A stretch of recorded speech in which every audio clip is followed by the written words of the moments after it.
This presentation on course pillars for digital design and delivery was created to help support your journey into digital and online instruction. I think you'll find that many of the skills that you bring to the traditional face-to-face classroom are applicable in a distance learning environment. We just need to make some subtle tweaks and talk about how those can be applied and how they're relevant to this new setting. So just as a quick overview, the three pillars we're going to talk about today have to do with social presence, cognitive presence, and teaching presence. And we'll walk through some of the elements of each one and how you might be able to address each through the courses that you teach. You should feel free to pause this video at any time if you want to take notes, collect additional resources relating to the topic of each slide, or write down some questions that you might have that we can follow up on later. The teaching presence component begins before you even start teaching the course. How is it going to be designed? What standards are you aligning to? What kinds of content might you have that you'd like to use with your students? These are all things to consider as you start building in that teacher presence. Before students even enter your course, you'll be thinking about what you want them to know, how they're going to demonstrate their learning, and what assignments or activities will support the learning. Consider the work of Joseph Campbell, who talked a lot about comparative mythology and some universal stories that humans tell. We're all the heroes in our own stories. Everybody needs a guardian or a guide to help them through their part of that journey. In the case of your course, you can consider yourself that guardian or guide for your students as they learn the instructional content that you've planned out for them and how they'll show you that they've learned it. Just like you would in a regular classroom, in a distance or online learning platform, you want students to identify areas of agreement or disagreement, encourage, acknowledge, or reinforce student contributions, and prompt discussion.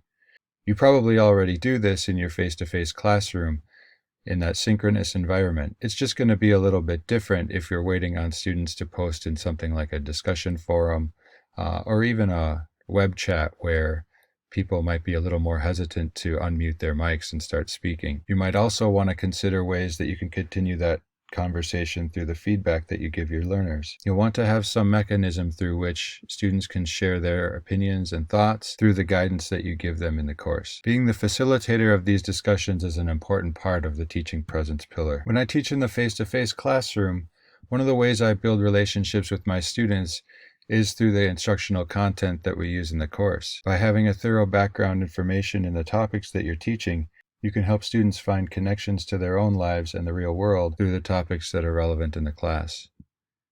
Just like in a regular classroom where students are often pulled off task, maybe even on purpose sometimes, or they like to just try to see how far away from the initial topic they can get, your job will be to help focus that discussion, help confirm their understanding.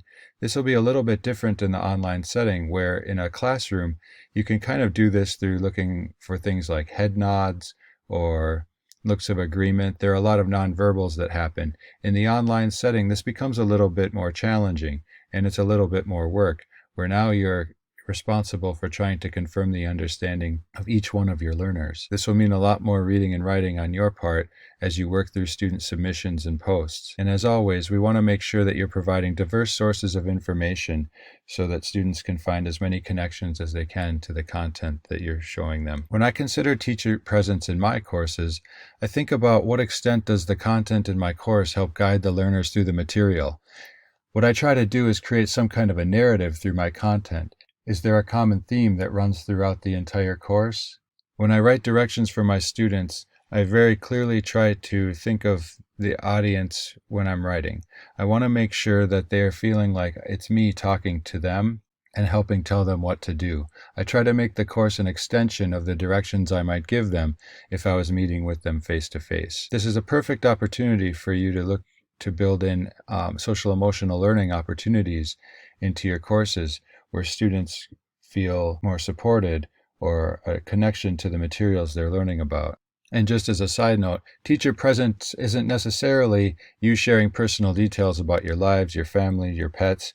While sometimes those things can be fun, silly, or relevant to the material, that's not really the force that guides the students through the course. Think of the courses that you're creating as not just sharing instructional content and assessments, but a walkthrough or a tutorial through that learning pathway. So now we'll get into what the social presence in a course looks like.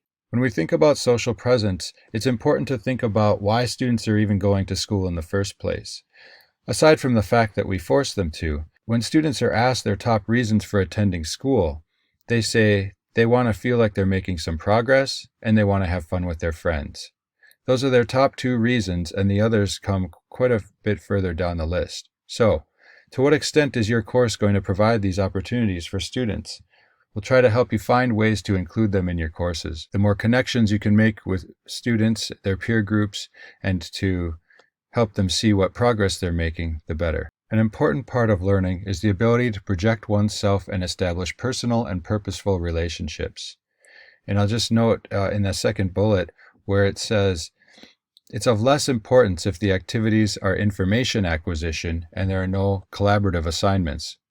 So the idea is, if it's just content that you are feeding them, the social presence isn't quite so important. But when it comes down to where the student's actually being assessed or where they're being asked to give an opinion, we want to make sure that those opportunities are there for them to interact with each other. And when we get at the idea of helping students feel like they're making progress, that will be addressed in another professional development session on providing feedback to students. When we think about building social presence in a course, we want to try to include elements for exploration and play. Off-topic forums are an important part of an online course where students can express some parts of their personalities or interests. And a lot of times, if you don't provide an off-topic forum, off-topic items and posts tend to find their way back into all of the posts. If you have an off-topic place for people to post, they'll tend to keep their off-topic items there. Wherever possible, help students share their work with each other or even publicly so that they know that there's an expectation that there's going to be more eyes on it than just you as the teacher. That tends to increase students' effort and the seriousness with which they take the assignments. For example, you might want to have students keep an online journal or a blog, as long as they're informed of proper sharing settings and privacy settings. You'll want to work with your students and families to determine what those appropriate settings for your learners are. And whenever possible, try to bring in supplemental content of interest to students who want to explore these topics further. A lot of times there just isn't time to explore all of the aspects and information on any given topic. In the case of distance or digital learning, students may have more time available to go off on tangents or explore these topics of interest. They may not be required as part of the state academic standards, but it's certainly a way to help students connect to the instructional content and then share that with others. Many times in my classes, I'll ask students as part of their reflection activities who they would share that content with in their own lives. We want to include equity as part of this social presence component because this also has to do with the comfort level of students sharing their thoughts and conclusions back with the entire group or a larger audience. This will come up in the feedback section as well, but it's important to note here that teacher feedback also matters. If a teacher says, I'm giving you these comments because I have very high expectations and I know that you can reach them, results in higher completion rates and faster completion rates with students. Consider the feedback that was given as part of the control in this study where the instructor just said, I'm giving you these comments so that you'll have feedback on your paper. So you can see, so obviously you can guess which group submitted papers at a higher percentage. Consider how this might change how you give feedback to your learners. If you'd like to know more about this particular study, check out Breaking the Cycle of Mistrust, Wise Interventions to Provide Critical Feedback Across the Racial Divide. So as we look at that commitment to equity while designing our courses, we want to make sure that students are feeling supported in all aspects of the course. So here's just a quick list of things to consider while helping to build in some of those design principles from a cultural aspect. That commitment to equity, consider asking yourself some questions through an equity lens about who's being left out and where you might find opportunities for more inclusion. We want to nurture that culture of learning and inclusivity, build connections that increase relevance, cultivate empowering and adaptive leadership, foster the development of growth mindset. This is important to recognize because, like you, many students who will be working through courses this way We'll be anxious and nervous about what this will look like moving forward. The more we can demonstrate our ability to be flexible and find creative solutions to these problems, the more confidence we can instill in our own students as we set an example for them as they're looking for some of their own answers. So in this resource from Quality and Equity by Design, you can see that there are already a lot of these things that we've already been working on in the face-to-face classroom. This setting will give students a greater opportunity to try something, perhaps fail at it, and then try it again. There might be more time set aside for individuals to explore, but it also means that you, as the instructor of the course, are now responsible for monitoring and responding to student progress in a way that you haven't been accustomed before. Part of the unique challenges of distance and online instruction is now looking for each learner to be responsible for all of the elements of the course. In a typical face-to-face class, I might have half the students participating in a discussion about maybe a book we're reading, or letting them argue about some current event. In this case, that won't always be possible because of the asynchronous nature of the communications. I always felt like the days where I had about half the class vigorously involved in conversation, that was a pretty good day. But in this case, we'll need each student to respond on their own and make sure that they're understanding the concepts laid out for them. You'll consistently hear us refer to the fact that good design is good for everyone. It facilitates equity, fairness, and it will actually save you time. If we're designing properly from the start, there will be less things to try to fix up later. All of the suggestions we're making to instructors doesn't just make things more equitable for learners, it supports all of our students, even those who we would have already thought were doing well. So I did want to share with you some of the SEL components from a review that we did. One of the things we're trying to accomplish is adding some SEL layers to our existing courses. In my own course that I teach online, English 12, we had some social emotional learning experts go through and provide some feedback about some tweaks that could be made to the course. And one of the things that we did was to try to introduce some language right into the beginning of the course about what kinds of connections students could make to the topic. So one of the first assignments they do is an icebreaker, where I was typically asking students just some general information about themselves just to get them starting to write and use some of the tools and features of the course.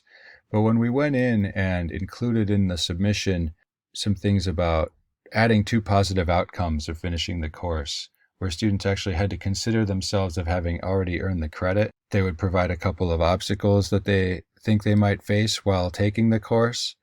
And then they would also try to problem solve that, 2 if-then statements for overcoming the obstacles. And just by those few tweaks that we added to the introduction topic of the course completion rates overall went up. And they didn't just go up, students actually started finishing the course faster.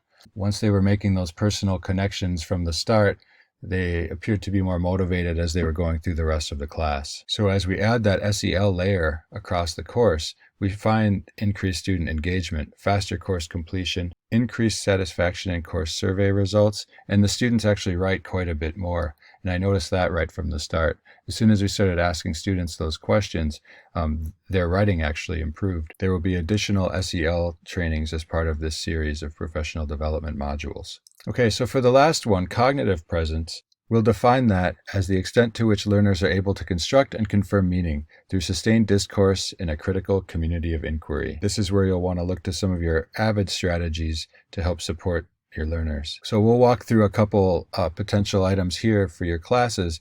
One will be the triggering event, the problem, challenge, or task proposed to you. So in this case, as the faculty member, your triggering event is the design of your course. So what problem-solving strategies can you use as a way for achieving some of your course goals? Consider the inclusion of triggering events as you begin each instructional unit. What's the triggering event going to be for your learners? Once they have that triggering event, then we can move on to the exploration. The process of both individual reflection by the student and the discourse through which the problem formulation occurs. You'll know your students have this down when they start coming up with different ways of sharing this information, where they start coming up with connections across subject areas or topics related to the skills that you're trying to teach them, and when they start wanting feedback on their ideas. They might say something like, what do you think about if, that can show you that the students are really thinking about the content you're teaching them